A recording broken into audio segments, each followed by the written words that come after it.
এবং আপনার নবীকে ভালোবাসি বলেন সুবহানাল্লাহ।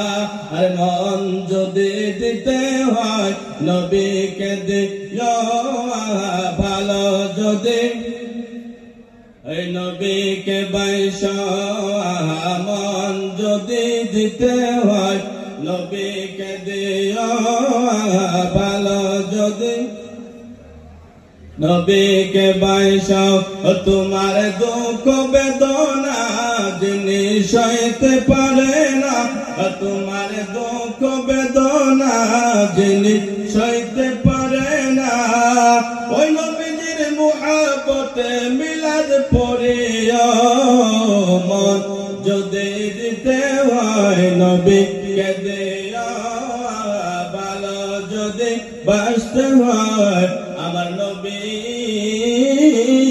বাইশা। নবীর ভালোবাসা দরকার আছে কি আছে না? আল্লাহর নবী রাহমাতুল লিল আলামিনকে এই দুনিয়ার মাঝে যারা ভালোবেসেছে, দুনিয়ার মাঝে নবীকে যারা মানার মতো মেনে নিতে পেরেছে, ভালোবাসার মতো বাঁচতে পারেছে, ইহকাল পরকাল তাদের মঙ্গল হয়ে গেছে।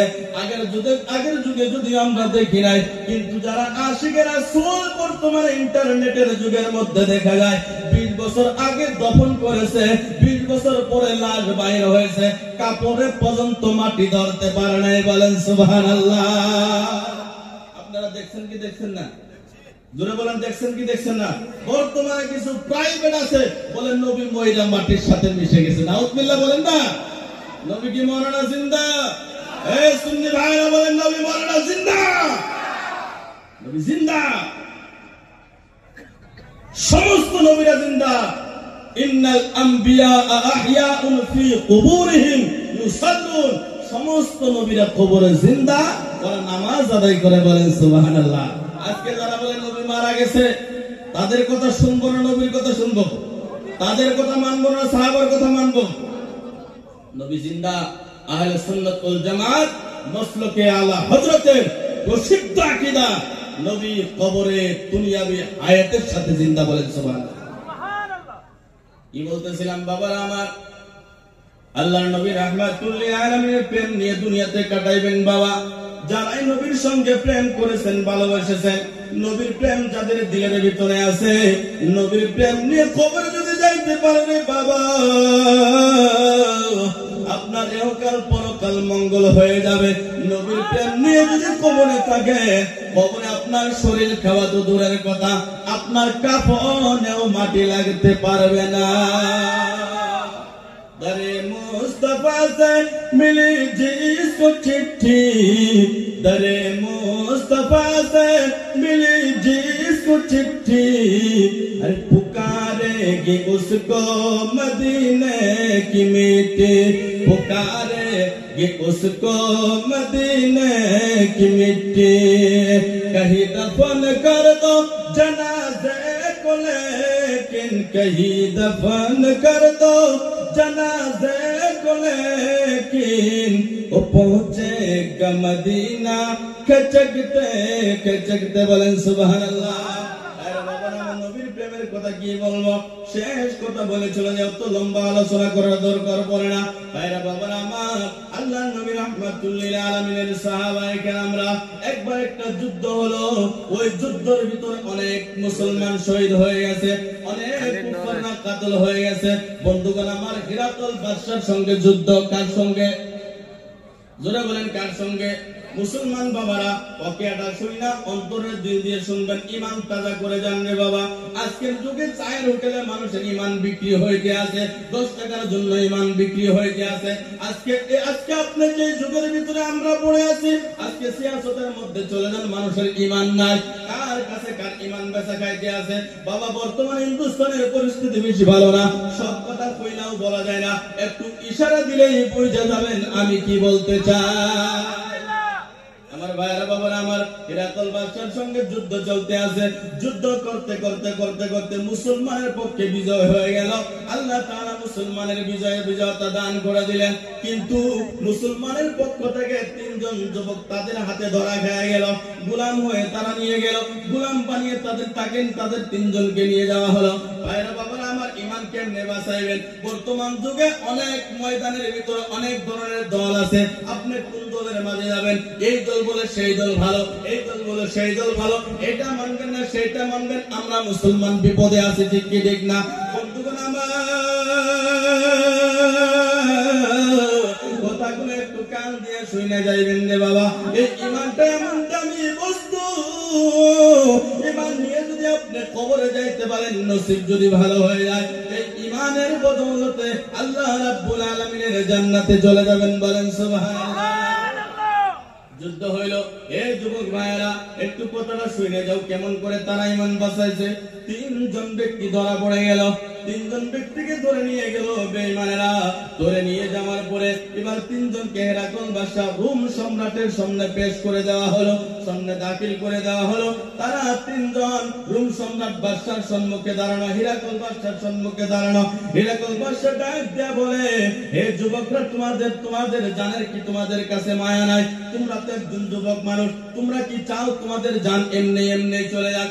তোমরা কি চাও তোমাদেরকে মার্ডার করে দেওয়া যাক, কাতল করে দেওয়া যাক?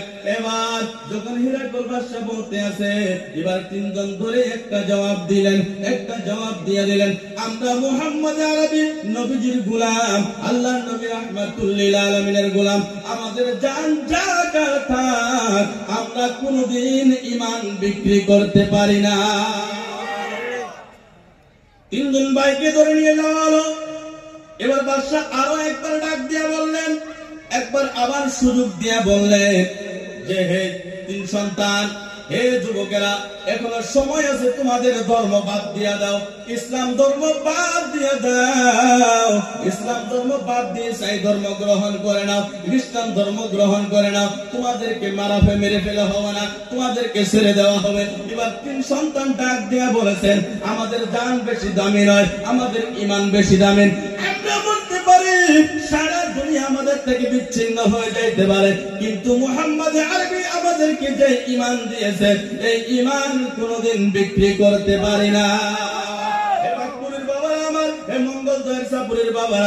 পায়ে হাত দিয়ে বলি, রে বাবা, জান যাই চলে যাক কোনো পরোয়া নাই, জীবন যাই চলে যাক কোনো পরোয়া নাই, সন্তান যাক চলে যাক কোনো পরোয়া নাই, সন্তান যাক চলে যাক কোনো পরোয়া নাই, বিবি বাচ্চা বিধবা হোক কোনো ধরনের পরোয়া নাই, আপনার সব কিছু দিতে রাজি আছে, বেঈমানের আগে মাথা নত করতে রাজি না। ঠিক কি ঠিক না? আমার ভাইরা বাবারা আমার, ওই 3 জনকে বলা হইলো, এবার তারা 3 জন বলতে আছে, না রে না, আমরা ঈমান বিক্রি করতে পারবো না, ঈমান দিতে পারবো না, জান চলে যায় যাক, আমাদের মাল চলে যাক, কিন্তু আমরা ঈমান বিক্রি করতে পারবো না। এবার বাদশা হুকুম দিল, তেলের কড়াই গরম করা হোক, বড় বড় কড়াই নিয়ে আসো। ওই কড়াইয়ের মধ্যে তেল গরম করা হলো, তেল গুলে দাও দাও টপ টপ করে ফুটতে। 3 ভাই তাকায় তাকায় দেখতে আছে, তেলগুলো ফুটতে আছে, টপ টপ করে ফুটতে আছে। এবার ডাক দেয়া বললো, এখনো সময় আছে, ইসলাম ধর্ম বাদ দাও, এখনো সময় আছে, ইসলাম ধর্ম বাদ দিয়ে দাও, আমাদের ধর্ম গ্রহণ করে না, তোমাদেরকে ছেড়ে দেওয়া হবে। এবার ডাক দেয়া বললো, বাদশা, না রে না রে না, আমাদের জান চলে যাবে, মাল চলে যাবে, আমরা ধ্বংস হয়ে যাব, কিন্তু ঈমান বাদ দিতে পারি না। বাদশা রাগান্বিত হয়ে গেল, রাগ করে বড় ভাইকে ঘাড় ধরে তেলের মধ্যে ঢাইলা দিল। রে বাবা, তেলের মধ্যে যাওয়ার পরে তোর ভাই জান দিয়ে দেয়। এবার তাও তার ঈমান বাদ দেয় না, নিজের জানটা গাওয়াইয়া দিল তেলের ভিতরে, তাও গরম তেলের ভিতরে নিজের জানটা চলে গেল। এবার ছোট ভাইটা মাঝলা ভাইটা ডাক দিয়ে বলে, আমাকে তাড়াতাড়ি তেলের মধ্যে দাও, আমি তাড়াতাড়ি ভাইয়ের কাছে চলে যাবো। বলেন সুবহানাল্লাহ। ভাইরা বাবারা আমার, ওই যে বড় ভাইকে দেওয়া হলো, ছোট ভাইকেও তেলের মধ্যে দেওয়া হলো, 2 ভাই তেলের মধ্যে দাও তেলের মধ্যে চলে গেল। আরে বাবা যুবকেরা, আমার মুরব্বীরা যে স্থানে আছে, আমি দোয়া করি আল্লাহ তাদের যেন সাবিত কদম রাখে। বাবারে, এই যুবক ভাইরা, আমার বয়সের যত যুবক রয়েছে, বাবা তোমরা মা বাবাকে মহব্বত করবা, ভালোবাসবা। দেশে বিদেশে তোমরা কাজের জন্য যাও, মা বাবাকে পালন পোষণ করার জন্য, সন্তান আদিদেরকে পালন পোষণ করার জন্য জায়গায় কামের মধ্যে যাও। ইন্টারনেটের যুগে দেখা যায় অনেক সন্তানকে দরওয়াজা বন্ধ করে পিটাইলো, অনেক সন্তানকে মারলো, বেঈমানের গোষ্ঠী। এই অবস্থা যদি তোমার হয়ে যায়, এমন একটা সময় যদি আসে রে, জীবন দিয়া দিবা কিন্তু ঈমান বিক্রি করবা না। আমার ভাইয়েরা বাবারা আমার, ওই তিনজন সন্তানের মধ্যে দুইজনকে তেলের মধ্যে দিয়ে দেওয়া হলো, তিনজন চলে গেল, তেলের মধ্যে পুরো ভস্ম হয়ে গেল। বন্ধুরা আমার, এবার ছোট সন্তানটাকে তেলের মধ্যে দিবে, ছোট সন্তানটাকে তেলের মধ্যে দেওয়ার আগে বলতেছে এখনো সময় আছে, তুমি ঈমান বাদ দিয়ে আমাদের খ্রিস্টান ধর্ম গ্রহণ করে নাও। না, না করতে পারবো না। এবার বাদশার যেটা বড় উজির ডাক দিয়ে বলল, ছোট বাচ্চা দেখে তার মায়া লেগে গেছে, তার অন্তরের ভিতরে মায়া লাগছে। এবার বাদশাকে ডাক দিয়ে বলল, বাদশা নাম দাও, কিছু সময়ের জন্য সন্তানটাকে আমাকে দিয়ে দেন, এই ছোট সন্তানটা আমাকে দিয়ে দেন, বাড়িতে নিয়ে যাওয়ার পরে আমি বুঝাবো, বাড়িতে নিয়ে যাওয়ার পরে আমি কথা বলবো, আগে বুঝাই দেখি, যদি দেখি আমি পারি কিনা ঈমান থেকে ঘুরে নিয়ে খ্রিস্টান ধর্ম গ্রহণ করাইতে। বলে না রে না, এরা মুহাম্মদ আরবির কলিমা পড়েছে, আল্লাহর নবীর কলিমা পড়েছে, যাদের দিলের ভিতরে নবীর কলিমা জাগ্রত হয়ে গেছে, এরা জীবনে কামাইয়া দিবে, কিয়ামত আইসা যাবে, সবকিছু ধ্বংস করে দিবে, কিয়ামত আসবে, কিন্তু ঈমান বিক্রি করবে না। আমরা কি ঈমান বিক্রি করব? জোরে বলেন, ঈমান বিক্রি করব? আমরা মন শিকার আছে, ঈমান বিক্রি করতে রাজি না।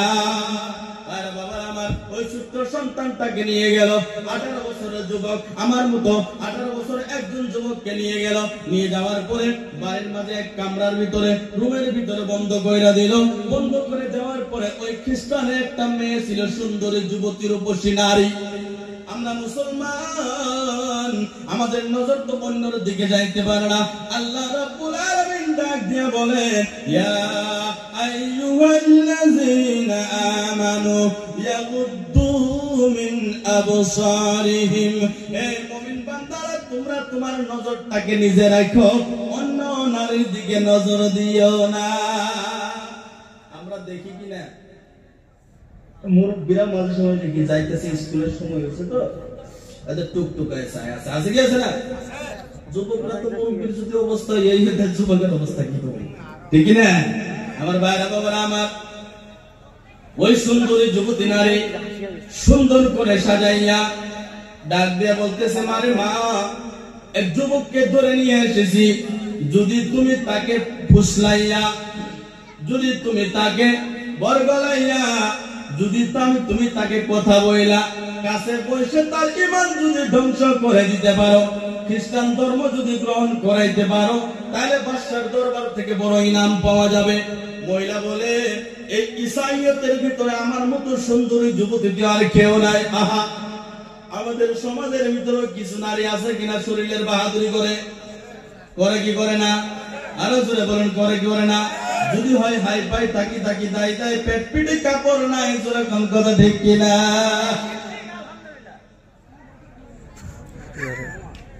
ঠিক না? একটু চেহারা ভালো হইলে ওই আর দিশাই পাই না কি করবো, ঠিক না?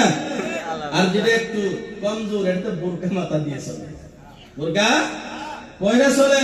আমাদের যাতে আল্লাহ তাআলা হেফাজতে হিদায়াত দান করে, সকলে বলে আমিন, আমিন, আমিন। কি বলতেছিলাম বাবারা, ওই নারী বলতে আছে, এটা তো আমার এক চুটকির কাম, 1 মিনিটের ভিতরে আমি বলটাই দিতে পারবো।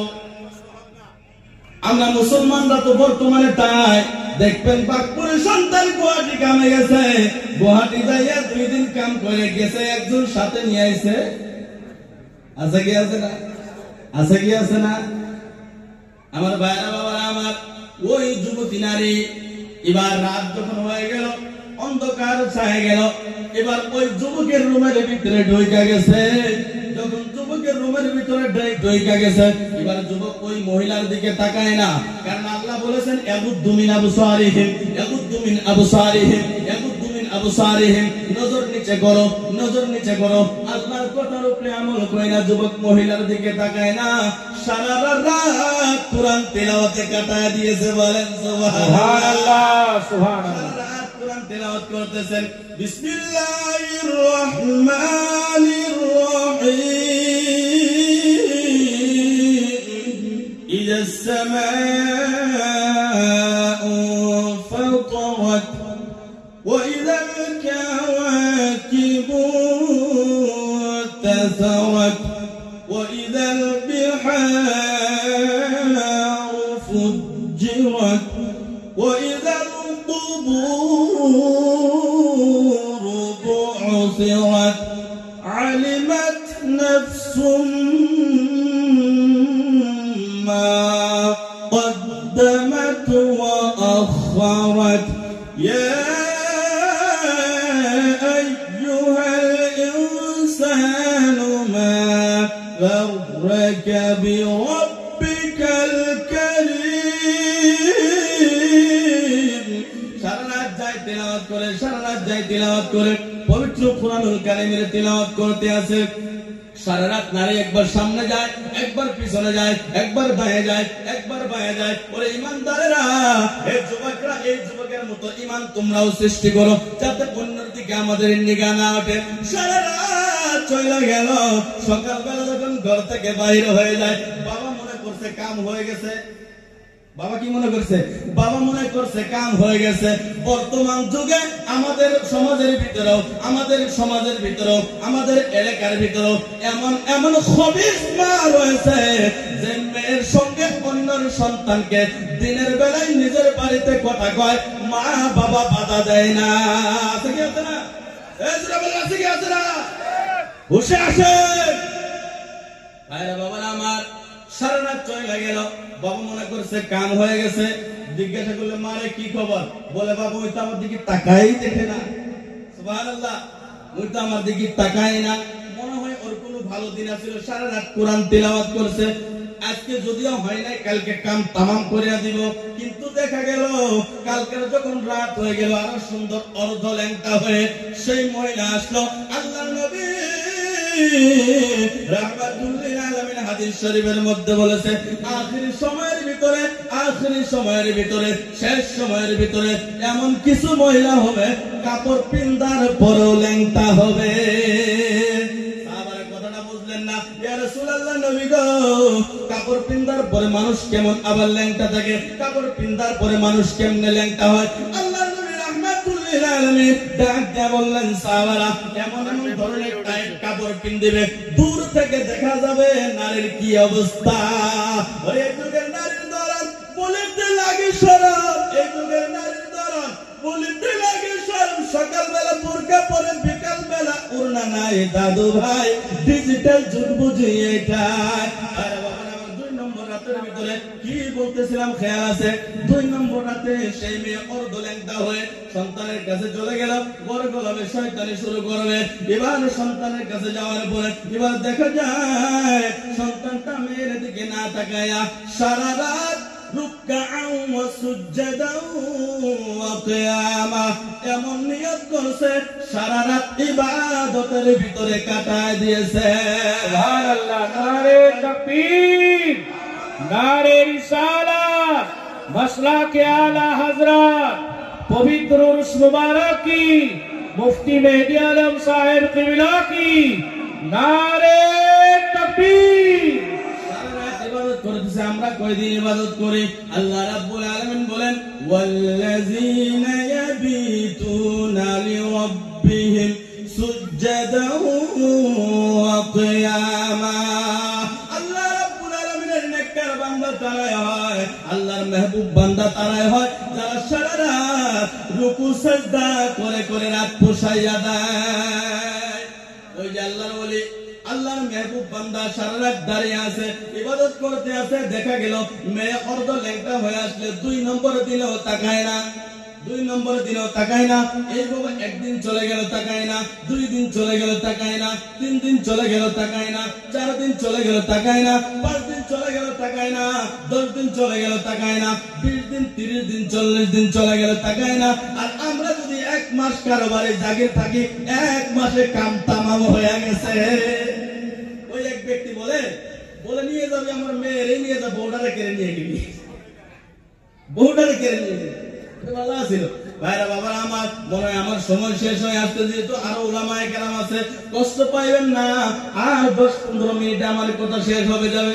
10 দিন চলে গেল তাকায় না, 20 দিন চলে গেল তাকায় না, 30 দিন চলে গেল তাকায় না, 40 দিন চলে গেল তাকায় না। 40 দিন পরে মেয়েটা হরানো হয়ে পাগলিনীর মতো হইয়া ডাক দেয়া বলে, যুবক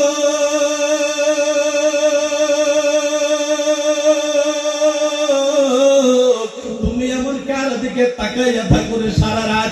আমি এত সুন্দরী নারী, এই ঈসাইয়তের ভিতরে আমার মতো সুন্দরী মেয়ে নাই, এই ঈসাইয়তের ভিতরে কোন মেয়ে আমার মতো সুন্দর নাই।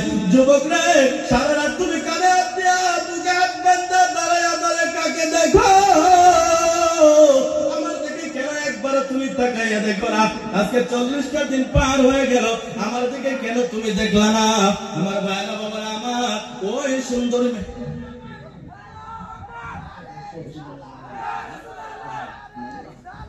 या रसूल अल्लाह, नारे तकबीर। চলে গেল, মেয়ে তাকাইলো না। 40 দিন চলে গেল, মেয়ের দিকে সন্তান তাকাইয়া দেখে না। না দেখার কারণে এবার 40 দিনের পরে মেয়েটা ডাক দিয়ে বলতেছে, হে যুবক, তুমি কার দিকে তাকাইয়া থাকো রে সারা রাত? আমি ঈসাইয়তের ভিতরে আমার মতো সুন্দরী যুবতী কেউ নাই, তুমি কেন 40 দিনের ভিতরে আমাকে একবার তাকাইয়া দেখলে না? ওই যুবক ডাক দিয়ে বলে, নারী।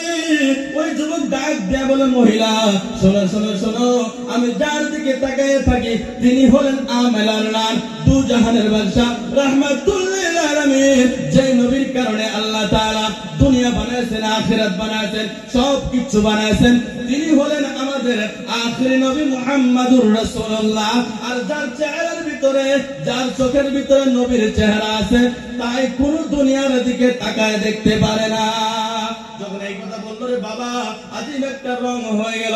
এই কথা বলার সঙ্গে সঙ্গে এবার যুবতী ডাক দিয়ে বলতে আছে, হে যুবক, আমি আর আমার ঈসাই ধর্মে থাকতে চাই না, আমি আর আমার খ্রিস্টান ধর্মে থাকতে চাই না, আমাকে পড়ায় নাও মধুর কলিমা, আর তোমার মুসলিম ইসলাম ধর্মের ভিতরে কবুল করে নাও, মুসলিমের ভিতরে দাখিল করে নাও, আমাকে পড়ায় দাও নবীর মধুর কলিমা, লা ইলাহা ইল্লাল্লাহ মুহাম্মাদুর রাসূলুল্লাহ। দুইজনে কলিমা পড়ে নিল। কলিমা পড়ার পরে এবার মহিলা বলতে আছে, এখানে আর আমাদের থাকা যাবে না, এখানে আর আমরা থাকতে পারবো না। কি জন্য? আমি মুসলমান হয়ে গেছি, তুমিও তো মুসলমান। সকালবেলা খবর হয়ে গেলে আমাদেরকে জবাই করে দেওয়া হবে। এবার আস্তাবাল থেকে, গলিঘর থেকে 2টা ঘোড়া নিয়ে আসা হলো। রাতের বেলা দুইজন বাইরে হয়ে, দুইজন দুই ঘোড়ার ভিতরে সাওয়ার হয়ে গেল। সাওয়ার হয়ে চলতে চলতে যাইতেছে, দুইজন ঘোড়া দৌড়ায় দৌড়ায় যাইতেছে। যাইতে যাইতে যাইতে যাইতে সীমান্তর কাছাকাছি যখন যায় পাইলো, তাই পিছন থেকে শোনা যায় ঘোড়ার একদল আসতেছে, একদল ঘোড়া আসতেছে। কে যেন ঘোড়া দৌড়ে দৌড়ে আসতেছে। মহিলাটা ডাক দিয়া বলে, নিশ্চয় করে আমার বাবার কানে খবর হয়ে গেছে, বাদশার কানে খবর হয়ে গেছে, এখন আর আমরা বাঁচতে পারবো না, আমাদেরকে ধরা খাইতে হবে, জেলের মধ্যে যাইতে হবে। কি দেখা গেল? আস্তে আস্তে লাইলে যখন কাছে আসলো, লাইলা যখন কাছে আসলো, যখন কাছে আসার পরে এবার ওই যুবকটা তাকাইয়া দেখতে আছে, বাদশার কোন লোক না, কোন সিপাহী না। এবার দেখা যায় ওই যে 2 ভাইকে তেলের ভিতরে রেখে দেওয়া হয়েছিল, ওই 2 ভাই সামনে এসে দাঁড়ায় গেছে। বলেন সুবহানাল্লাহ। 2 ভাই সামনে এসে দাঁড়ায় গেছে। ওয়ালা তাকুলু লিমান ইয়াকতালু ফি সাবিলিল্লাহি আমওয়াত। 2 ভাই ডাক দিলে বলল, ভাই চিন্তা করার কোনো কারণ নাই, চিন্তা করি না, আমরা তো তোমার ভাই এসে গেছে। এবার ছোট ভাইটা ডাক দিয়ে বলে, ভাই গো,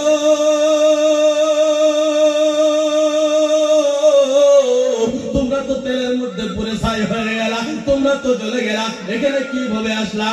2 ভাই ডাক দিয়ে বলে, ভাই রে, তুমি কি আল্লাহর কোরআন পড়ো না? যারা আল্লাহর রাস্তায় শাহাদাত বরণ করে তারা কোনোদিন মরে না, তারা জিন্দা থাকে, তারা জিন্দা থাকে, তারা জিন্দা থাকে। বন্ধুগণ, আমার 2 জনের বিবাহ হয়ে গেল, 2 জনের বিবাহ হয়ে গেল। এই জন্য ভাইরা বাবারা আমার, আমি আপনাদের কাছে কথাটা বলতে চাই, যত কষ্ট আসুক না কেন, যত দুঃখ আসুক না কেন, হে মঙ্গলদয়ের বাকপুরের বাবারা, কথাটা কান দিয়ে শুনেন, যতই কষ্ট আসুক না কেন, জান যায় চলে যাক কোনো পরোয়া নাই, মাল যায় চলে যাক কোনো পরোয়া নাই, ঘর যায় চলে যাক কোনো পরোয়া নাই, সন্তান মরে যাক কোনো পরোয়া নাই, বিবি বাচ্চা বিধবা হয়ে যাক কোনো পরোয়া নাই, কিন্তু আমরা সব কিছু দিতে রাজি আছি, শেষ নিঃশ্বাস পর্যন্ত নিজের জান পর্যন্ত দিতে রাজি আছি। কিন্তু আমরা মুহাম্মদ নবী রাসূল আকরাম সাল্লাল্লাহু আলাইহি ওয়াসাল্লামের যে ঈমান আমাদেরকে দিয়ে গেছে, এই ঈমান আমরা দিতে রাজি না। এই শিক্ষা আমাদেরকে কারবালার ময়দানে ইমাম হুসাইন রাদিয়াল্লাহু তাআলা আনহু দিয়ে গেছে। এইজন্য ভাইরা বাবারা আমার, এই মাদ্রাসা আপনারা একটু খেয়াল রাখবেন। মনে দুঃখ হইলো, অনেক কথা বললাম, যদি কষ্ট পেয়েছেন মাফ করবেন আর দোয়া করবেন আল্লাহ তাআলা যেন সুন্নিয়তের খেদমতে, মাসলাকে আলা হযরতের খেদমতে আল্লাহ তাআলা যেন কবুল করে। সকলেই বলে আমিন। মনে কেউ কষ্ট পাইছেন? সবাই বলেন কষ্ট পাইছেন? ওই আমার মনের মানুষ শুইয়া আসরে মন মদিনা শরীফে নবী গো একবার দেখা দিবানে আমারে নবীজি একবার দেখা দিবানে আমারে নিদ্রাই যাইতে সময় কাটে গো নবী তোমার দরদ পড়ে তোমায় দেখব বলে মনে আশা গো নবী স্বপ্নে তোমারে নবী গো একবার দেখা দিবানে আমারে সহসরিলে জিন্দা আছে গো নবী মদিনা শরীফে বিশ্বাস হয় না সহসরিলে জিন্দা আছে গো নবী মদিনা শরীফে ওই আপনার ইচ্ছা করলে দিতে পারেন গো দেখা আপনার গোলামের নবী গো একবার দেখা দিবা নে আমারে নবীজি একবার দেখা দিবা নে আমারে। আসসালামু আলাইকুম ওয়া রাহমাতুল্লাহি ওয়া বারাকাতুহু।